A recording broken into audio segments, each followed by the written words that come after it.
Okay, so today's topic is fasting in SMA.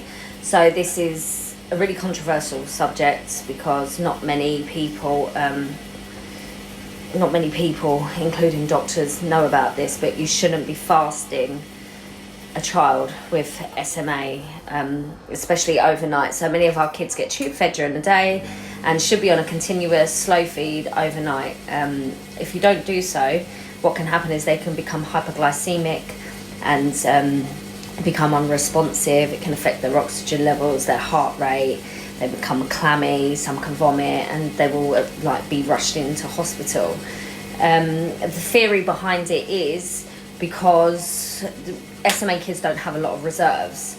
So when your body's working hard to digest, it then starts attacking the protein in the muscles, and it can lead to weakness as well, because obviously the child isn't getting sufficient energy throughout the whole course of the 24 hours.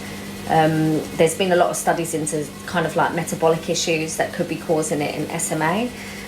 It's only just recently started to be acknowledged, where lots of children are being blue lighted into hospital because they're hypoglycemic, and generally these children are the children that aren't fed overnight. They do say not to go longer than 6 hours top whack without a feed, and if you do, you need to check blood sugars. This becomes a bit of a problem when you have to go in for surgery and they want you to fast.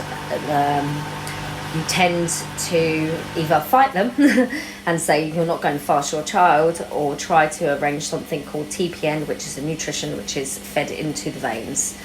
But that is really, really hard to come by, again, because it's such a taboo subject at the moment. No one really knows a lot around feeds and diet and metabolic issues in SMA and their fasting issues. It's something that, again, is mainly used in America, and now a lot of people are starting to recognise over here, after having an emergency, that their child cannot tolerate going too long without a feed.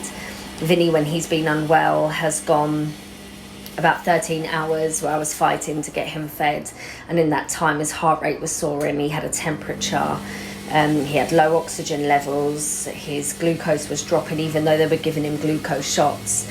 And as soon as I got them to start the feeds, then everything started to stabilise. It is a massive, massive important thing in SMA not to fast your children.